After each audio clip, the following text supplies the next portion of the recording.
or some people carried this person, helped her or him, fed the person, and made sure that this person healed. And it's the same.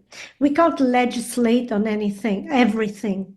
For civilization to work, I would say that ethics is the bedrock of civilization, because we can't keep on legislating for people to have a correct behavior, right? So we need a sense of what is wrong and what is the right thing to do as well. So when we look at history and anthropology, I just referred to anthropology, but even when we look at history, 5,000 years ago, the Rig Veda spoke about ahimsa, and ahimsa is the doctrine of doing no harm, and it's represented by doing good. In 1134, around this time, there was a doctor called Moshe ben Maimon, and he spoke about the duty of doctors to provide the same level of care to people who didn't have the means and people who had the means. And today it's represented with the standard of excellence that we have to provide to everyone, irrespective of what they are paying us. He also spoke about the fact that when somebody is vulnerable, is in need of care or support, they are vulnerable. And he said that there shouldn't be any intimate relationship between doctors and their patients. That was in the 1100s. And today, in the Code of Ethics, we have clear standards, even from the one of 2020. So it basically shows that ethics is not new. Ethics is about sustainability, right? Because we can't make everything legal. And if we think about it, the basis of our profession as coaches is trust. Can we coach if there's no trust? Or there's a lack of trust? Put ourselves in the places of our clients. So I've been coached, and I think every coach should be coached, and I'm still supervised. Would we work with a coach? Would we go and work with a coach who we didn't trust 100%? Who would? I'd be surprised if anybody said yes. Around the world, it's the same answer. No. Would we want to work with someone if we weren't sure of this person's sense of ethical accountability? No. And that's the importance of ethics. Ethics is really who we are and what we do. It's really not only sustainability of a profession, it's the sustainability of our practice and the relationships we make. So if you look at the Code of Ethics says it sets standards of conduct, guides ethical reflection, adjudicates and preserves ethical standards, and provides the basis for ethical training. All this is absolutely perfect, but we need to look at the context. Coaching is not regulated. We all know that. Coaching is an unregulated profession. By belonging to a body that has an internal regulatory system, because this is what the ICF does, and through the work of the IRB, and I'm very proud, I have to say, and honored to form part of the IRB. And we have colleagues here, Jenny and Linda. So the IRB is not to sit in judgment. It's basically peers. It has an ethical conduct review process to hear complaints or allegations of breaches of the code of ethics or breaches of the standard, right? Any questions? Right? So there is an internal regulatory system, and that's why large companies, when they are employing coaches, and I would say even individuals, unless they know the coach and the reputation of a coach carries over everything else, it makes sense to go with a coach who has an internal regulatory system, who is accountable to a set of ethics, right? And that's the importance of our credential, but also saying, I would say now, the new code, by the way, does advise that we share our code with our clients and stakeholders, right? And if you think about it, it's really good practice because it prevents us from getting demands from uninformed stakeholders, right? And we also then contracting with the other person that the code of ethics applies. So if you look at it, it creates integrity for us. It gives us that reputation for integrity. It sets standards of excellence because the new code of ethics encourages us to to work on our ethical maturity by reflecting on our dilemmas, speaking about them, and becoming aware of them. And also, it protects us because when we give people our code of ethics, we're also saying, I'm going to abide by these rules because they mean something to me.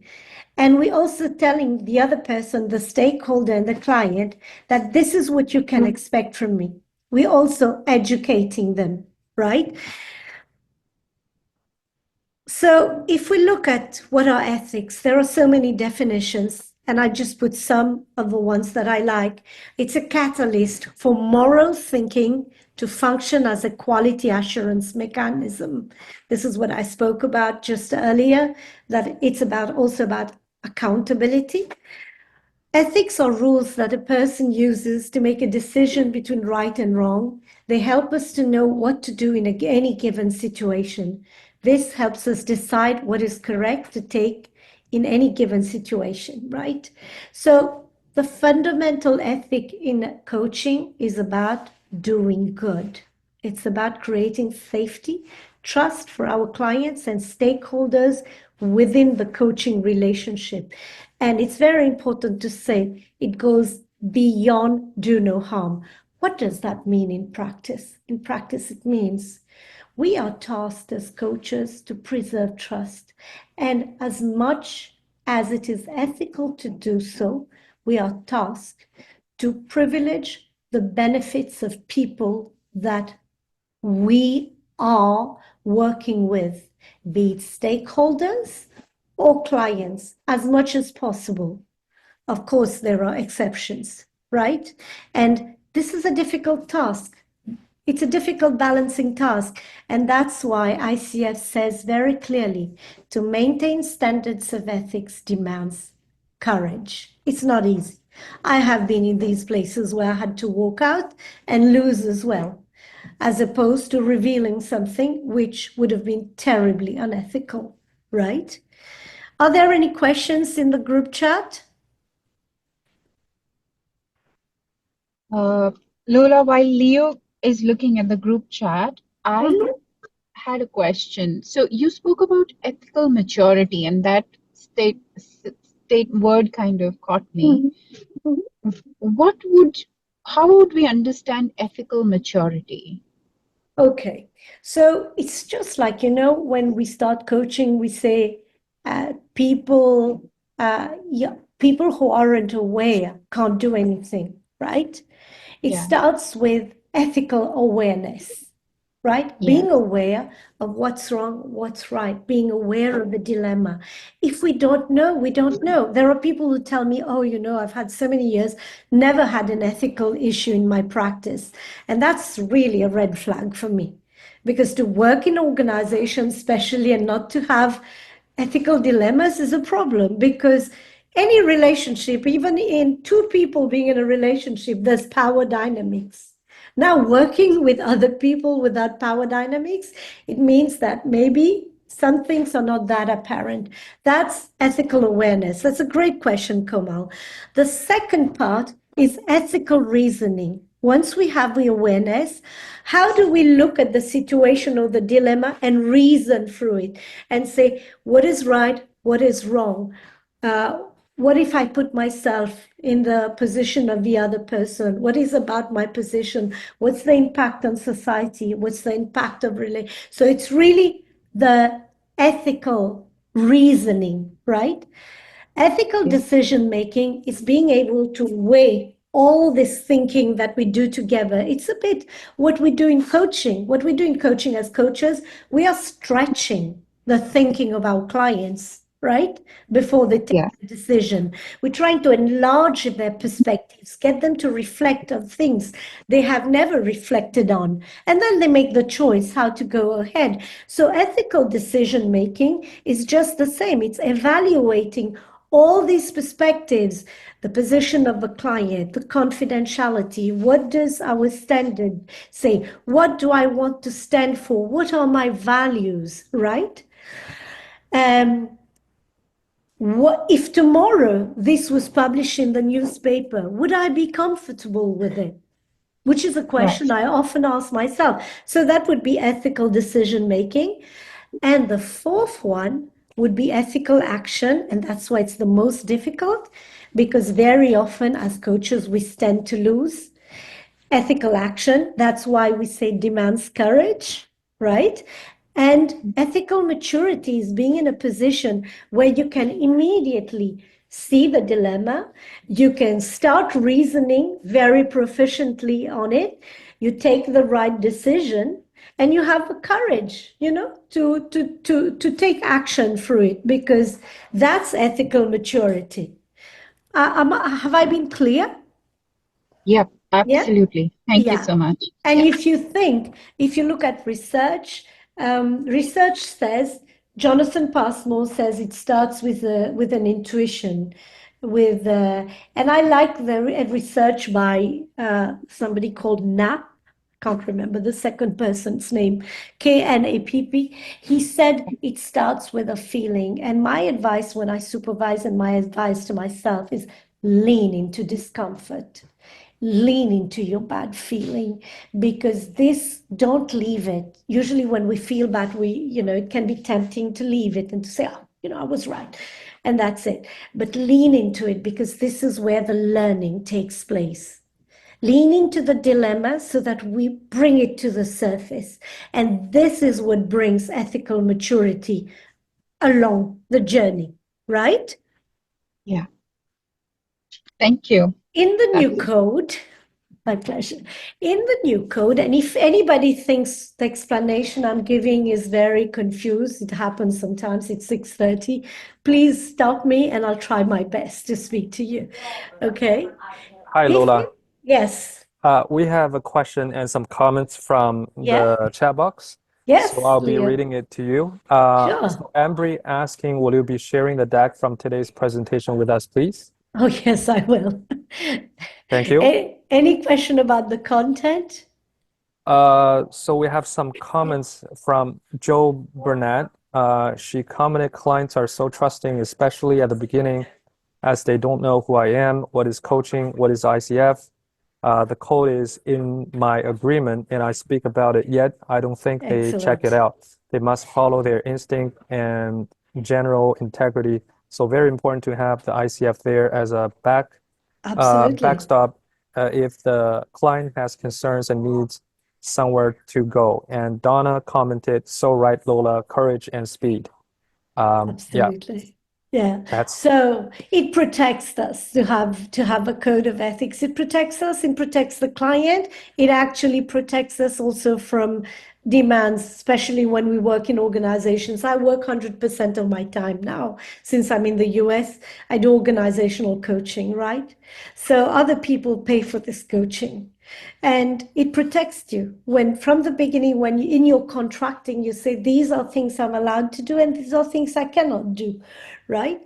And if you look into the new code again, you will see that part 2 of the code is about the values of ICF. It's very important now. Part 2, and now, one aspect of the new code that you all have to keep in mind is before the IRB heard alleged breaches of the standards 1 to 28, not of the values, not of the code. Yes?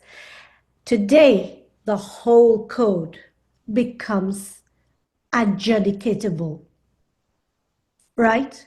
It means even the breach of values can result to someone making a complaint, a breach of a commitment, not just a breach of the standards. And the fact that the values come in part 2 of this code shows the importance that we are giving to values. So if we think about values, a number of us work with values also in organization. When organizations put their values on a wall, just like we are now putting these values in our code, what does it really mean?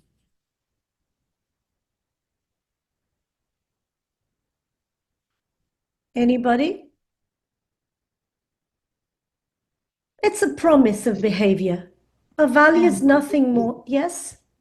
Yeah, it's like a guiding principle or Yes. a direction that this is how we function. Yes, it's a promise of behavior. It's saying that when you work with people from our community, this is what you can expect. And this is not just client to coach, stakeholder to coach, it's also coach to coach. And it applies to ICF professionals, and it applies also to coaches who work with coaches. So if you look at the value of professionalism, you will read here, we don't have all the definition, but we speak about the importance of transparency, right? So for example, when we're working together, it's normal to ask for transparency. The other person may has the right to say no, but you have a right to ask. And because we know transparency creates trust, right? Because we can then choose whether this is the right contract for us or not. If we look at equity, it's really about being inclusive, treating everyone without bias, but with empathy and respect. So these values are not only promises of behavior, they are also pretty good reasoning tools when we have a dilemma with clients and all stakeholders, right? So, for example, when we have an ethical dilemma, let's even outside of coaching, of course, our values come up. You know, who do I want to be? Do I want to be a person of integrity here? Here it's about how can I really, what does my value of professionalism tell me? What does my value to, of humanity? So collaboration. So collaboration would say that if we have an issue with a person, to the extent that we can do so, we should speak to the person, right? At least try to resolve the issue first. Okay? If there's no question, I'll go to the next one, which is I the have one structure. question. Yes, Sorry. yes. So, since you were saying that as per the new ethical code of conduct, the values are also a part of, like, if some client or an organization feel like a coach is not upholding the values, then there can be a complaint or a issue. So I sometimes feel like a lot of values or statements are left to the perception of people as well, because somebody may perceive professionalism to be expressed in a certain way versus the coach, and it can be anybody. So how does the new code of ethics like take that into account? The thing is that it also expands on what is values. And values-driven behavior. It expands of what is professionalism, what is equity, what is collaboration, what is humanity. So it expands on it. And, people they would speak to you, but they have to see, of course, it's not like a subjective interpretation as well. Because before an allegation comes to be heard by the IRB, it goes through several layers of very different unconnected people listening, right? So here, the values, it has to be a blatant breach of a value through behavior. Right? So, of course, what ICF is doing is getting us to also uphold these values in our behavior towards our own community, but also towards our clients as well. So let's come to the structure of a code, which I think is super important. We start now with purpose. And as I said before, when you look at purpose, the do-good principle is stressed. And it's really saying, and purpose is for reason, is for a reason. It's actually saying now, for the first time, that the code of ethics also apply to all the family organizations of ICF and volunteers, members of ICF, but even volunteer non-members of ICF. So it means this internal regulatory oversight applies to everyone. It's literally leadership by example, right? Then we have the core values and the ICF principles. And very, very importantly, we have the commitment. And the commitments, I keep emphasizing that people should read the commitment, because when we pledge to abide by the code, we are committing to what they say. It's basically saying that now what changes is that learning is now mandatory. It was before, in the sense that we have to, whenever we have to renew our credential, but now it makes learning development mandatory for coaches. So it's really standards of excellence. It's also a commitment to be respectful of cultures, to be respectful to culture definitely means to be aware of cultural differences and cross-cultural dynamics as well. The commitment is also to recognize biases, expressions of power dynamics, and also unjust treatment, and to take a stand about it, right? And also, it emphasizes the need to share whenever we think it's important to do so, who we think it's important to share the code, but also that ethical behavior is much larger than the code of ethics. And after the commitment, we get the ethical standards, which are now divided into 5 sections, right? Before it used to be responsibility to the different areas of responsibility. Today, it's about the different areas that we have to look at in our practice, right? And what are the most important areas? Contracting, the agreement for the client, and the sponsor engagement. There are 2 standards. We have 8 standards when it comes to confidentiality and legal compliance. And there is a new one there, 2.5, a new standard, and I'll come to it later on. In conflicts of interest and professional conduct, it's really speaking about what are the kind of interests that can be an impediment to the coach putting the best interest of the stakeholder or the client first, right? And there are 8 standards here and one which is new, standard 3.7. We will come to it. There is a commitment to deliver consistency of value, right? And there is professional integrity and accountability of a coach. So we now have 24 ethical standards. There is a pledge as well, key definitions, and glossary of other terms. I would please ask you not to gloss over the definitions.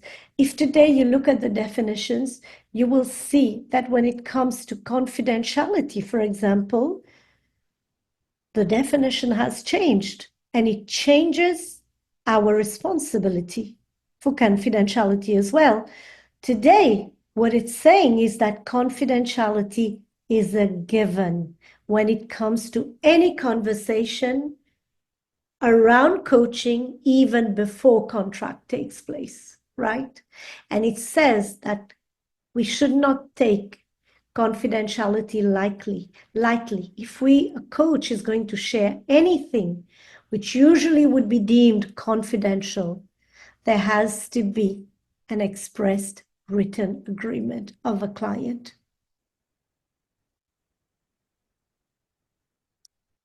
It's different from what it used to be. So I would strongly advise you to, and I can send mine, not an issue. I've put the two codes side by side and I'm reading about them and trying to see what does that imply for my practice. It's so important to do that. I can send mine, it's not an issue at all. I'll send the PDFs to Komal later on after this, together with this. So there are now 24 ethical standards. There are 2 new ones, 3 standards which were incorporated in the commitments, and 2 standards that were deemed not able to be adjudicated and therefore were removed. Is there, okay, are there questions? Okay. Any question before I go further? Nope. Okay. So time is flying as well. It's already 7:50, 16. And I would like to have some time for you to kind of ask questions. I think we get so much more. So what is new and more emphasized? So I've just put some things here, but it's not complete. I've been looking and trying to figure what's changed, although I worked on the code. So it applies to all family organizations, mandates ethical training and continuous learning. And it's not because I'm at the IRB that I say this. The 3 units that we ask is not enough. I would tell people to get more ethical training because actually it's about the sustainability of your practice. And and keep on learning and speaking about ethics. I even advise you what I did. When I started my first year as a coach, I don't know if you know Carol Whitaker, who published the book on ethics, no, on coaching. I reached out to a group of international coaches from around the world, and we were around 7, and we would meet every month, and we did that for 3 years, and we would speak about a practice, and that was to really kind of draw my ethical awareness, right? Because I was very cognizant that I was a young coach, and I wanted to make sure that I could see what was the intricacies. So very important, the 3rd one, provisions of the code may not be contractually excluded, right? Unless they may not be contractually excluded. Definition of terms, have a look. Like I've said, I put the link for Coaching Federation Insights and Considerations. I know Jenny is involved in this, aren't you, Jenny? We are both. We cannot recommend people enough to read Insights and Considerations because this is where you will get a certain interpretation of the code. I'm not saying it's going to be complete. And if you think it's incomplete and you have a case, write to us and tell us about your case. And then we will complete it for others, for the learning of others and your learning as well, right? So ICE statements are vital to know in your practice. So I talked about the emphasis that behaving ethically goes beyond what is written in the code. It emphasizes the role of independent review board to uphold the code of ethics in respect to all coaching professionals. And here I'll come to something that I was facilitating another global ICF chapter on the code of ethics. And someone told me that she is worried when she sees that the changes are being made to suit the work on the IRB. And I absolutely want to say this is not the case. I was really taken aback. The work of the IRB informs us when people work on the code, but there are also people who are not in the IRB who work who work on the review of the code. What informs a review of a code is the needs of society, the needs of coaches, the needs of how the world is evolving, and also how our professional world is evolving. So the IRB is here just to basically it has the role of oversight on ethics, right? So as I said earlier, there are some commitments which are very, very clear. There is the ECR process to investigate alleged violations of the Code of Ethics. And then there is that commitment for each and every one of us to do our best to represent the integrity and professional reputation of coaching and the ICF. I think it's really also our own reputation. Like I like to say, our ethics is really who we are and what we do as coaches. And here, when I show you this is it's just, I basically did a little design. I didn't try to confuse you. I tried to put all the pie charts from 4 different years of the ICF ethical conduct and compliance reports. So this is the first one. It basically shows in 1 year what was the percentage, the types of allegations of breach. You see, in 1 year, I think this was 2020, there was breach of contract, 8% right to terminate, 16% power differential, 16% misrepresentation, 50 inappropriate conduct. And I put who reads this report, everyone? And please, let me know who reads this report. I would love to know. Can you raise your hand? I would say it's vital to read this report because it gives you data around the world about what should you be looking at into your own practice. So I'll give you 4 different years, the pie charts, but that's not enough.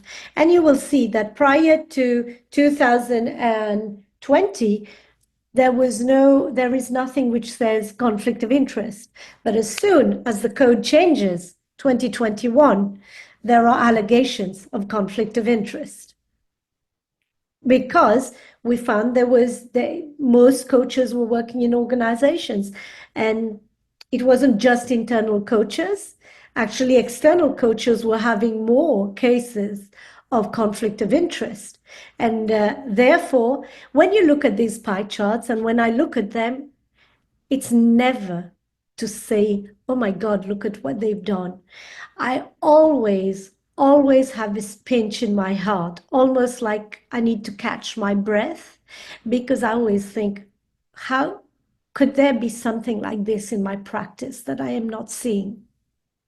Because it's not that people have bad intent.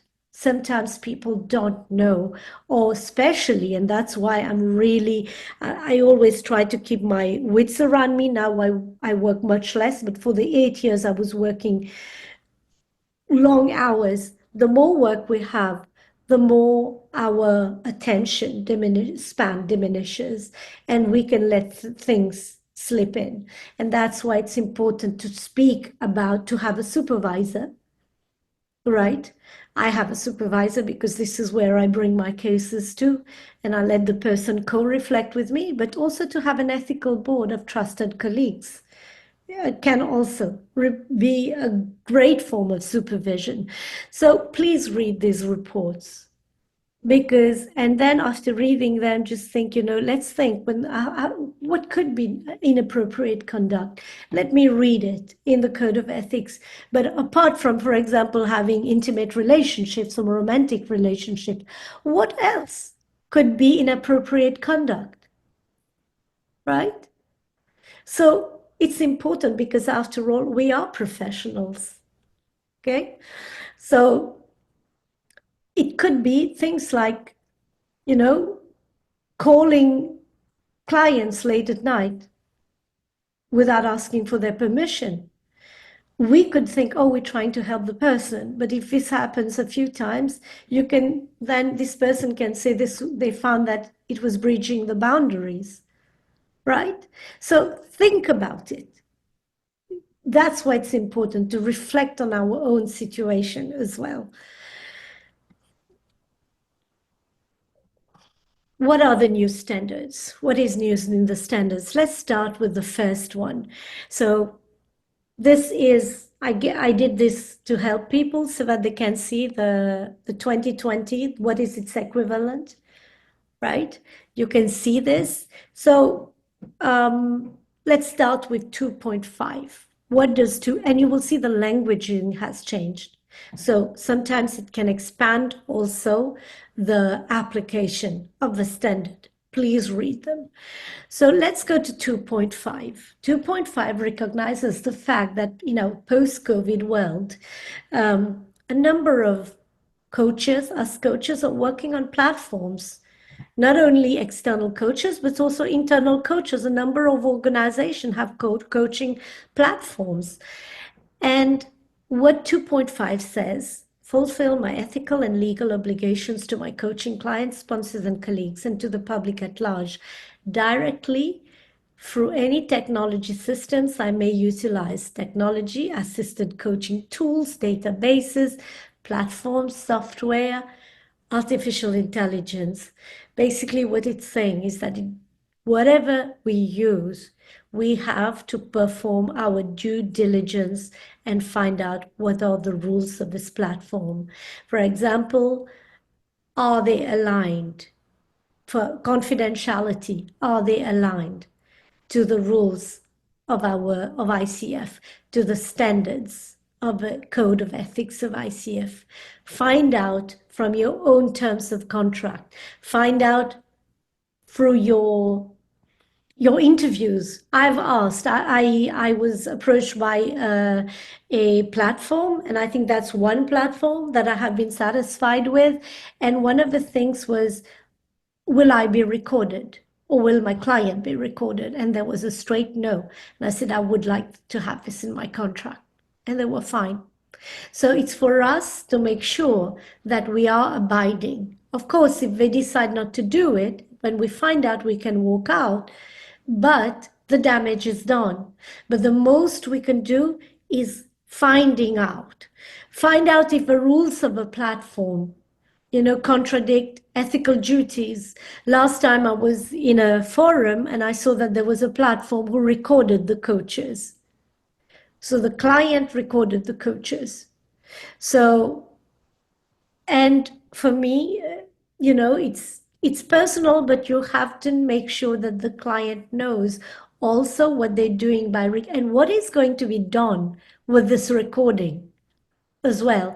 So one of the things is looking at what is HIPAA compliant. This is really for, like medical records, but it's a good idea to look at who's compliant. So Zoom is HIPAA compliant.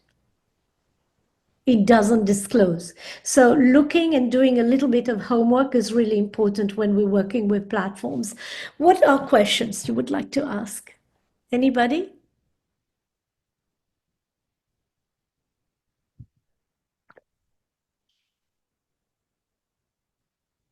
No?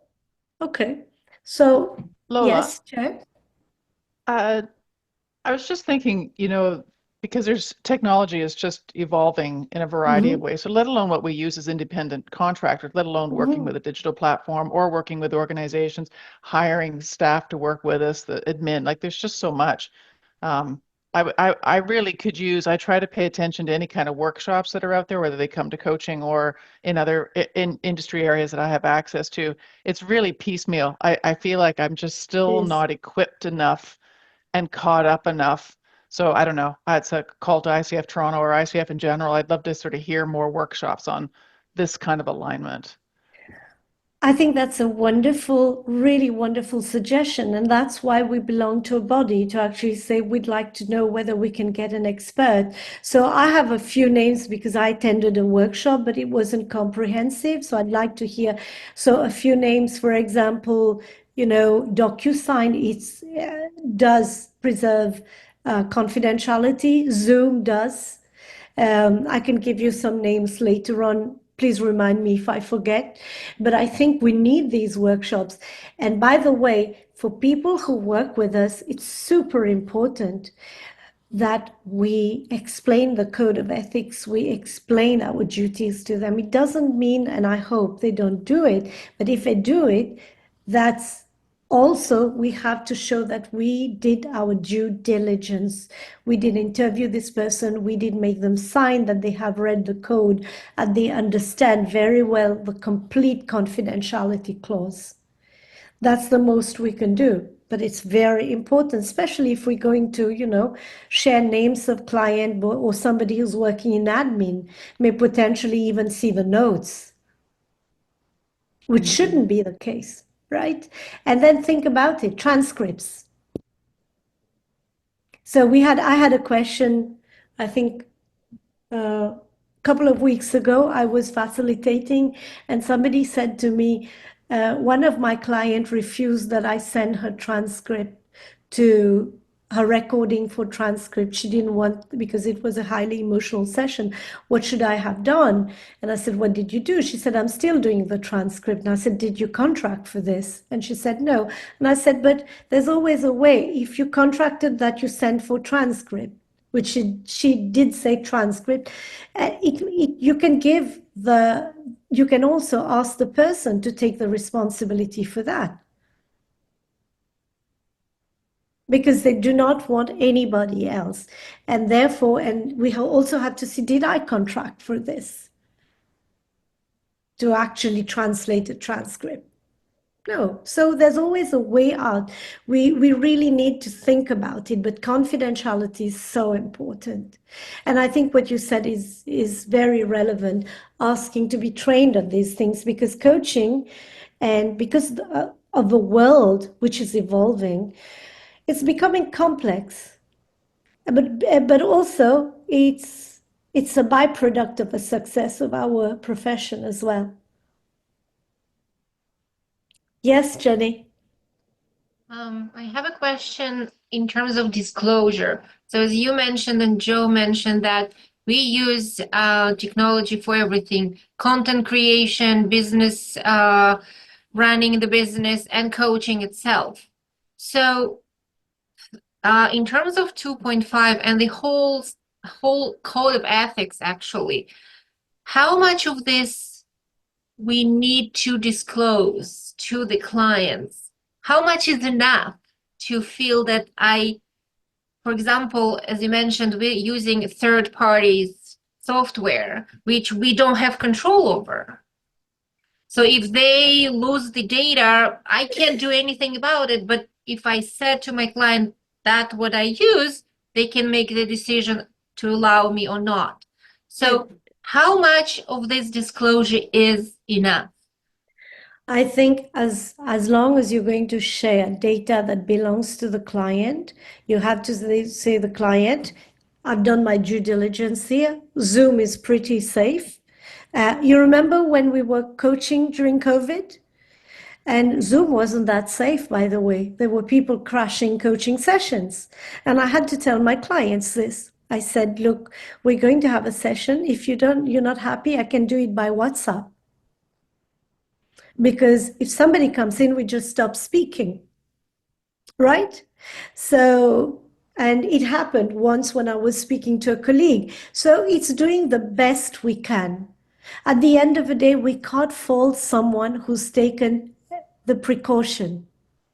And for example, if I'm using a new app, I would try to go online and see what does the app, is it compliant? What is confidentiality? And now with AI, we can get a lot of information about apps. As long as we're divulging something that belongs to the client, we have to tell them, this is what we're doing. Are you okay with this? So when I coach, I say that I use Zoom, I say that I use Teams. When I teach coaches organizational training, I tell them that I use Otter. That's the best I can do, and say if you have any kind of discomfort, go and check it out. But if you have other recommendations for me, I'm happy to listen to you as well. But generally, people don't. But what they like is to know, right? Like this would happen mainly if we use new apps, because everybody knows now how an app works.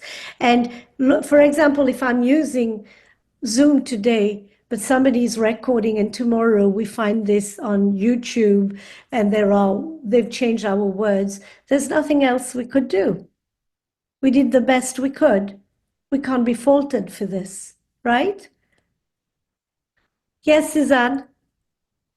Hi, Lola. There's a question in the chat from Mhm. Mo asking Thank how you. we should keep the client records for. And I was also curious for myself around this idea of dual relationships. I know for myself that as a coach, like there was a moment of decision for me that going towards coaching versus, let's say, psychotherapy or social work was the ability to hold dual relationships a little bit more lightly. And this idea of disclosing and managing boundaries where coach friends, supervisor, mentor feel Mm. it like this space, it is a little bit more open, the field, I find. Yeah, that's the space that I'm just sitting with, is this dual relationships, because it's something that I really value in coaching, is the ability, especially like I have long-term clients and I do consider them friends, and I have to be very intentional about taking my coaching hat off and putting it on. But it is something that I value.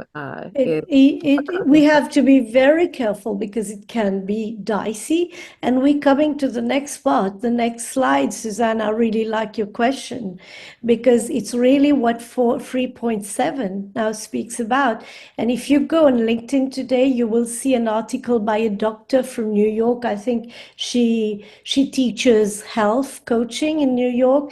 And it's a very interesting article because she was speaking exactly about this.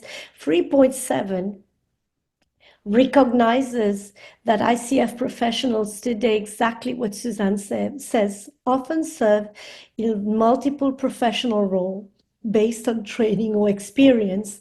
And it is our responsibility to disclose to the client when we are acting in a capacity other than the role of an ICF professional, because the rules of confidentiality are different, because we can also confuse the clients. And that's one of the reasons. At the beginning, I used to work, because I'm specialized in leadership, as a leadership consultant and coach. And I've learned that this was really a source of dilemmas, and I stopped. So the next time I had to work on an merger and acquisition, I decided to work as a coach, because I didn't want to sit and listen and hear who was going to leave, who was going to stay.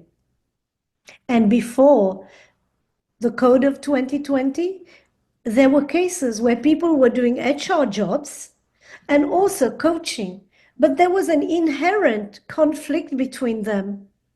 I mean, who is the client? And think about ourselves. Would we like to be coached by someone who we really look up to, and then, I don't know, 6 months or 2 years later, we hear that this person sat on a committee to decide whether we were leaving or not?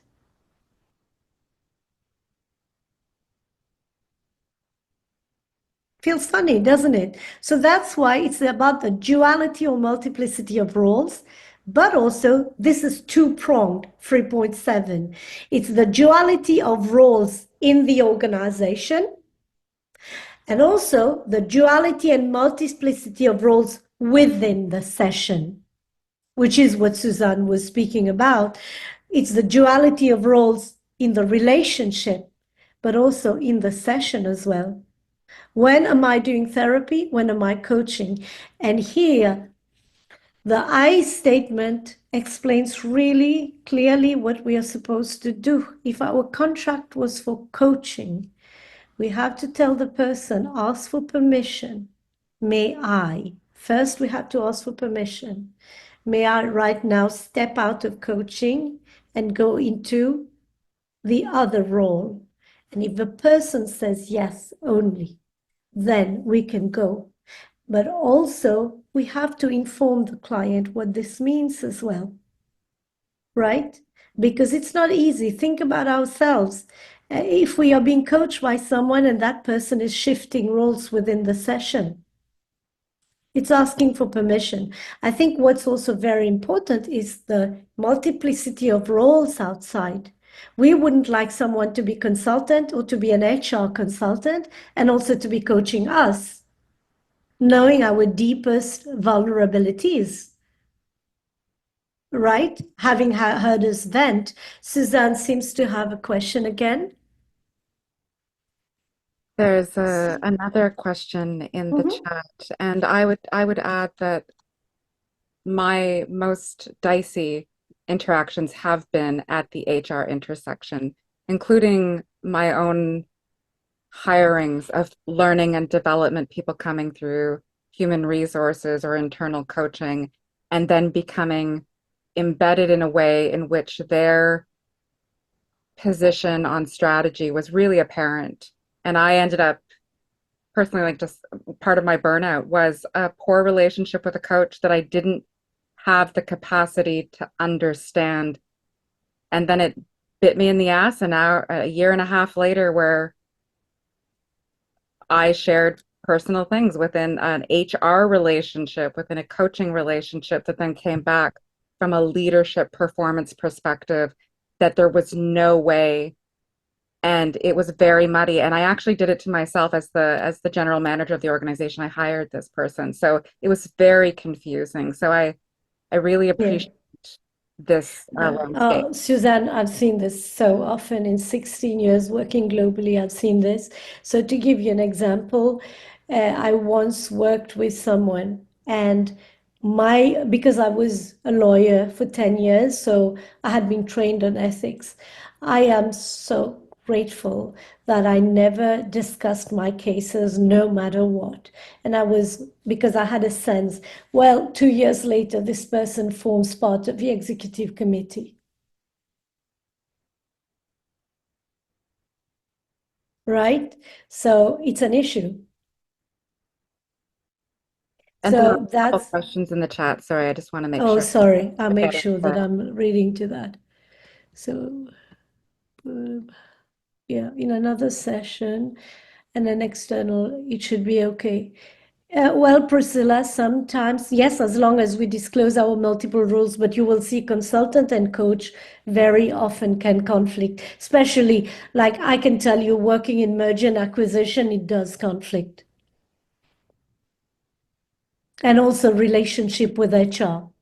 There will be, and then you'll have to deal with it. But of course, think about it. As long as we disclose, yeah, we have to, but we also have to manage when there is conflict. Because there's also the conflict, and let's talk about it very frankly. We want other contracts with this organization, but we're also coaches. We also have to know where are the red lines not to cross and who comes first, right? There's Mo El Shafi who also has a question. All right. Thank you, Lula. Yes, actually, on this point also, what about the client, they come to you because your previous experience out of coaching, like you just said, you used to be a lawyer, want to come to you as a coach with some legal experience? Okay, then Mo, it's really at the contracting that we have to resolve this. Are you coming to see a lawyer or are you coming to see a coach? Because if I'm going to be a lawyer to this person, which I can't, by the way, I don't have my license anymore, it would be wrong. It would be unethical because I would be advising, and we all know that the moment we start advising the client, we take responsibility for the results. And this is when very often we have disgruntled client And what do disgruntled clients do? Whereas the question of ownership, I know sometimes we really want to give the best and advice. I think the best thing is to give possibilities. If we want to share, for example, I have a specialization in leadership. What I say is, would you like to know what the best practices of leadership are? For example, we talk about visibility, but the client can't find any other perspective. Then we say, would you like to read articles? But if we want to go, we say, well, would you like me to share best practices? Share it. And then you say, what's most comfortable for you to put in action, Okay, right? thank you. The decision is really the client's. But more and more, we're having counselor coach, doctor coach, but this can create really a confusion. And then, what are the ethical rules that apply? If a client gets a medical advice, first, like I was reading this article about this lady, she's a doctor from Stanford or Harvard, and she was saying it's very dicey because one, she doesn't even have her license. And for me, it's clear if she doesn't have a medical license, how you cannot, then it's difficult to give medical advice, which she was saying. She has to remain in that coach position. Any question? Am I making sense, everyone? Because there's a big quiet here and I'm kind of, I am? Good. Yes, you are. And it's very, very interesting. Thank you. Thank you. So this is basically what's changing. I would advise everyone to really put the two standards. I'll send what I've already done to you, done for myself to you if that helps. And then to put these two standards and look at the reading, then look at the eyes and really kind of speak among yourselves, constitute a group. This is why you belong to Marvelous ICF Toronto. Then speak, and you have Jenny, and you have Linda, you have lots of people very experienced, and you have Suzanne, who's like knows what it is about multiplicity. You can see the richness that comes from people. It's actually when you guys talk about your cases, this is what enriches the discussion. This is because at the end of the day, a code of ethics is a code of ethics. It's us coaches who breathe life into it. And how do we breathe life into it? Through our conversations, through our behaviors, our actions.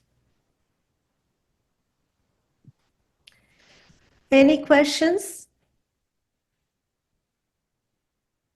I see James has his hand up. Oh, James? okay, James. Sorry, I didn't see James. Yeah, Yes. thanks, Lola, for this discussion around dual relationships. And I think, so I'm a physician, no longer licensed. You're a lawyer, no longer licensed.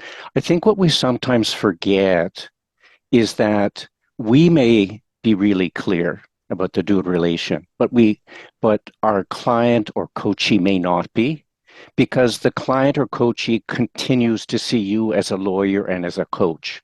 And so when we do the dance and kind of say, well, I'd like to be the coach and the therapist, I know when I'm in the coaching role, I know when I'm in the therapist role, the coachee may not be there. The coachee may be still seeing you as the therapist as you're coaching.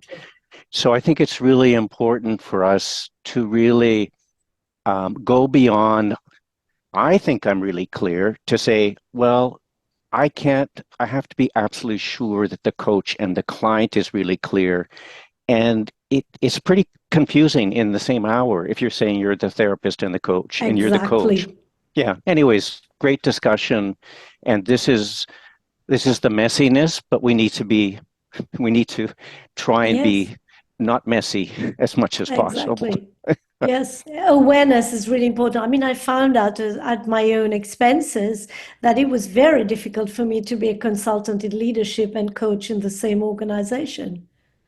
And I stopped. Now I only facilitate trainings and I don't do the free jobs.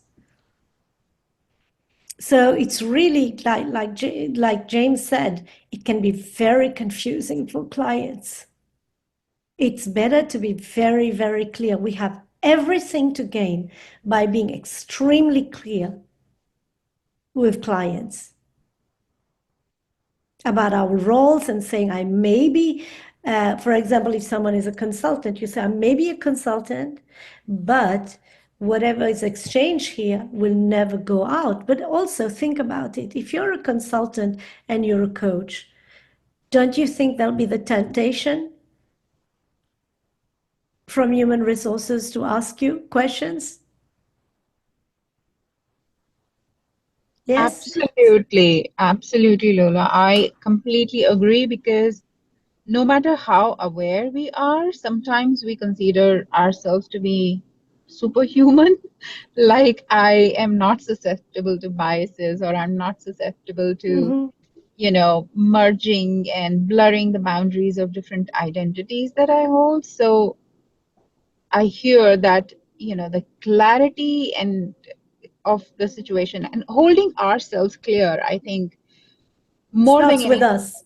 yeah, it starts with us, and it's both for the client and for the profession. But I think first of all, it serves the coach themselves first, the ethics and having a good ethical maturity, as you said.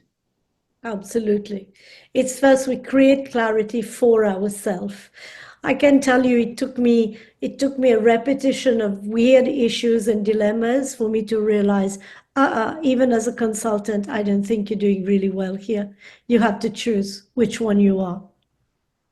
Because the moment you give two roles, it's a choice for people to decide who they want you to be in the moment. Right? Yeah, absolutely. So here we go. I've got a few minutes, so I'm happy to speak to you 9 more minutes. I'll send my so this is my so if you want to be connected with me on LinkedIn, I'll be really pleased. So shall we end this presentation and I'll take questions, or we can discuss? Absolutely. What would you like to Whichever do? way.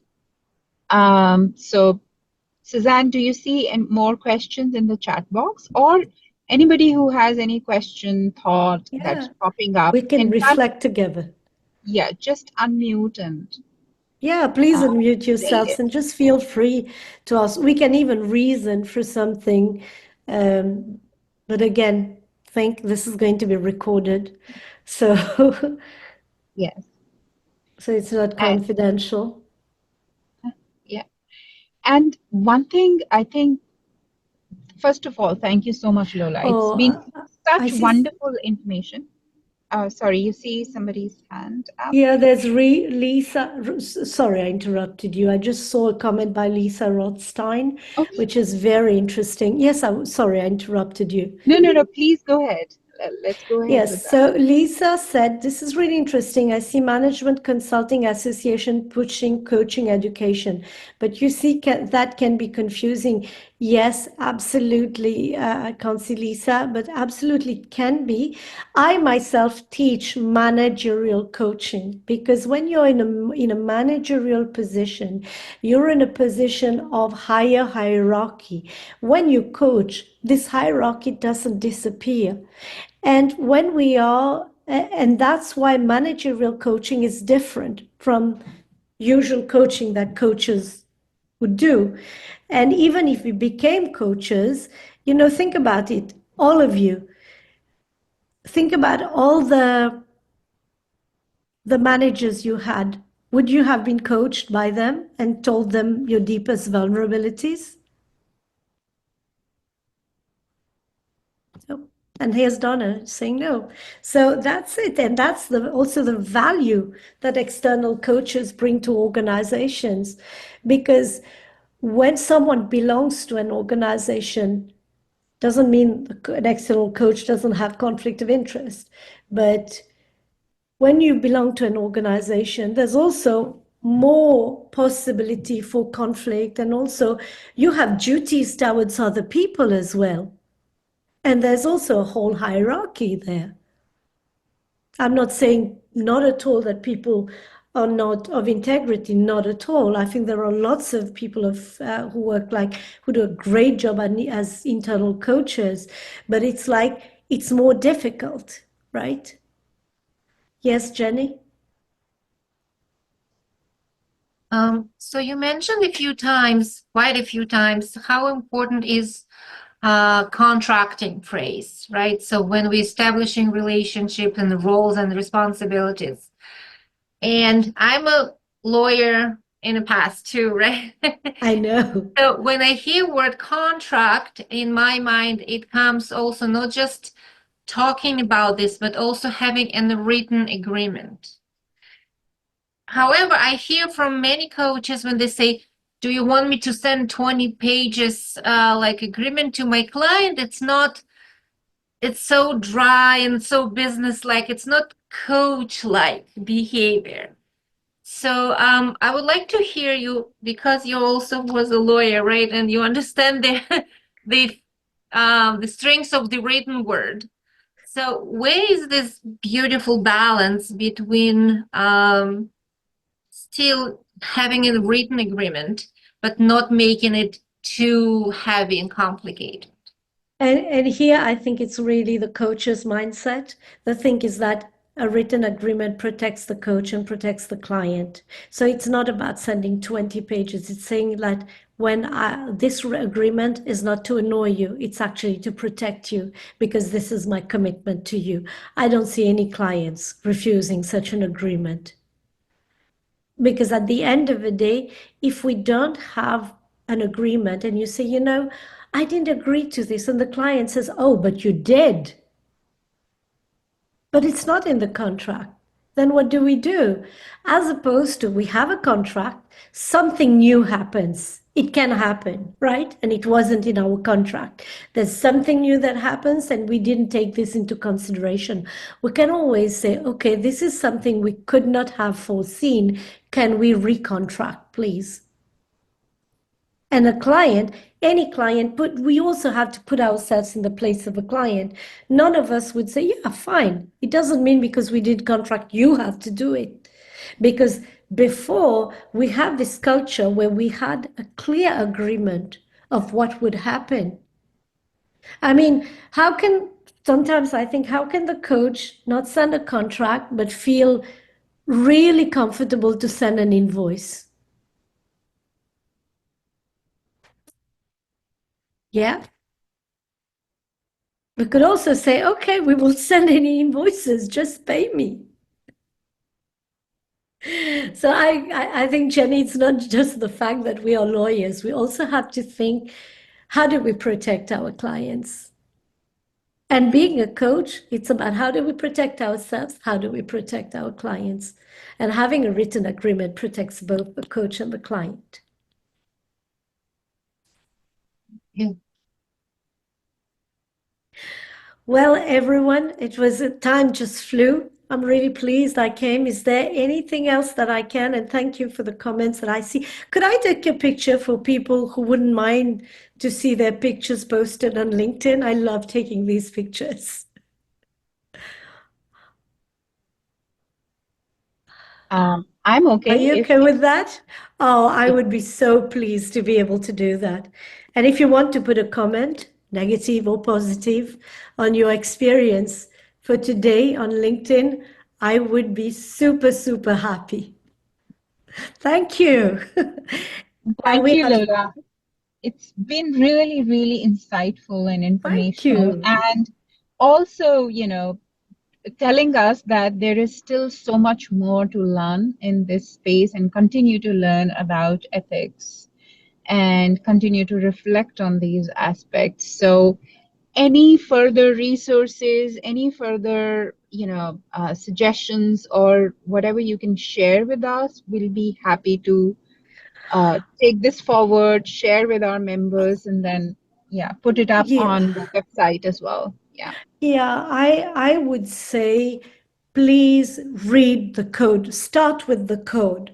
Start with the I statements. discuss, make ethical, ethics groups, ethics. I call it, I had a board of ethics, which was extremely helpful to whatever I did, because sometimes I did things I shouldn't have done. And I was like, oh my God, I need to clean it up. I need to come straight with my client. I need to relook at my contract. When we start, we make mistakes. It's not about bad intention. I think it starts with this, and then I would say read generally about ethics. Just like in coaching, we get informed when we listen, when we read about anthropology, because who are we working with? It's human beings working with intensely human beings. Yeah. So read about people behavior, read about where does ethics come from, because ethics is what is the bedrock of civilization. And you would see that ethics has been there in so many societies, right? Yeah. Last time I did a program, I think it was in Iran, and then we were seeing that in the times of I think it was in the 200 CE, there were hospitals. There were 2 women who had started hospitals to cure people because they saw sick people having nobody. And this is ethics. This is what encourages behavior.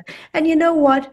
We are human. We are prone sometimes to make mistakes, but reading and speaking about it is what keeps us, alert. This would be my advice. And I'm no expert. I'm still learning, like every one of you.